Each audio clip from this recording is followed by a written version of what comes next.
All right, today we're going to journey back in time to uncover the story of Prophet Salih and the people of Thamud. It's a tale of incredible skill, staggering arrogance, and a warning etched in stone that still echoes today. You know, when you think of ancient ruins, what comes to mind? Probably tourist spots, right? Cool places for a photo. But what if some of them are more than that? What if they're actually silent stone warnings, left behind to teach us a lesson we might have forgotten? So let's dive into one of the most powerful warnings from history, a story that's literally carved into the mountains themselves, the story of the people of Thamud. Okay, so the Thamud, these guys were not your average ancient civilization. I mean, they were master engineers, carving these absolutely breathtaking homes and palaces right out of solid rock. And all that skill, it brought them incredible wealth and power. They'd look at their mountain fortresses and think, yeah, we're invincible. Not even death itself can touch us here. That kind of security, well, it bred a really deep, unshakable pride. And that right there, that was their fatal flaw. They started to see all their immense blessings not as gifts to be grateful for, but as something they were just entitled to, their birthright. They were convinced their power, their entire way of life was going to last forever. They were dead wrong. So, into this world just dripping with wealth and arrogance, someone steps onto the scene with a radically different vision for them. And this is where the whole conflict really kicks off. This messenger's name was Salih. And here's the kicker. He wasn't some outsider they could just dismiss. No, Salih was one of their own. He was a guy they all respected, even loved. They actually called him their golden child, the one they thought was destined to uphold all their traditions. So you can imagine, when he started speaking out against them, it felt like the ultimate betrayal. So what was he saying that was so shocking? Well, think about it like this. The Thamud were all about power, materialism, and their ancestral idols. Salih comes along and calls for the total opposite. Accountability to one God, humility instead of all that pride, and moral righteousness over your social standing. It was a direct challenge to the very foundation of their entire society. The reaction was fast and furious. They mocked him, they scorned his message, and the leaders launched a full-on campaign of intimidation. They made it crystal clear. Anyone who listens to Salih is going to get cut off. Your business will be ruined, your social standing destroyed. They tried to make him a total outcast in his own home. But here's the thing. Making fun of him and threatening his followers wasn't enough to silence him. So the leaders of Thamud got together and cooked up a new plan, a public challenge, designed not just to discredit Salih, but to completely humiliate him. They demanded a miracle, but they made it so specific, so ridiculously impossible, it was almost comical. They point to this one huge, solid boulder and say, okay, Salih, make a she-camel come out of that rock. But wait, there's more.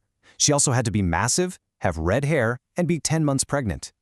They were so sure it was impossible. This was their big checkmate moment. So Salih just looks at them and flips the challenge right back. He asks for their solemn promise. If God delivers this exact miracle you've demanded, down to the last detail, will you finally believe? And they're so confident it'll never happen, they all agree. Yeah, sure, of course we will. So, Salih prayed, and right there, in front of the entire assembly of the Thamud, the impossible happened. The massive boulder they had all pointed to, it started to tremble, then it cracked, and a sound echoed out that just silenced every single mocker in the crowd. And from that rock emerged the very creature they had described. But you have to understand, this miracle wasn't just proof of Salih's message, it was a living, breathing test for the entire community. And the test itself was actually incredibly simple. God decreed a system of sharing. On one day, the miraculous she-camel would have the well all to herself. On the next, the people of Thamud would have it. A pretty straightforward test of obedience and generosity. And wow, what a blessing she was. On the day she drank, she produced a river of milk, so much that every man, woman, and child in the community could drink their fill. But the arrogant leaders, they didn't see a blessing.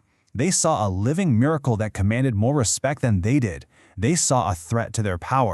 That resentment just festered, and soon a conspiracy started to form, led by the 9 most corrupt and powerful men in the city, with a man named Qudar ibn Salih at the head. They decided this divine sign had to be destroyed. They waited for their moment, and in a final, terrible act of defiance against God, they attacked the she-camel. They cut her hamstrings and brutally killed the living miracle that had been sent to them. That was the point of no return. With the death of the camel, their fate was sealed. Salih informed them they had just 3 days left to enjoy their lives.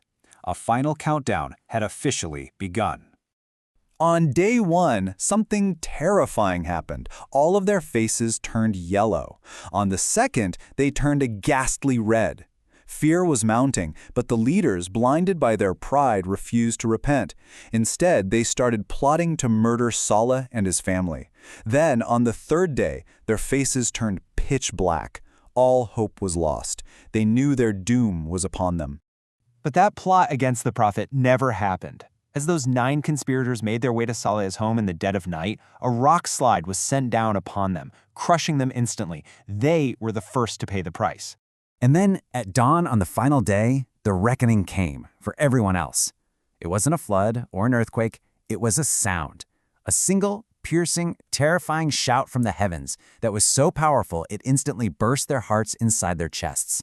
And just like that, in an instant, they fell dead right where they stood. Those magnificent stone homes they had carved, the very fortresses they believed made them untouchable by death, became their silent tombs.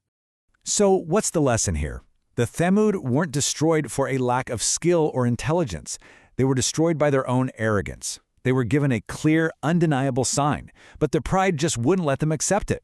They truly believed their wealth and their status put them above any real accountability.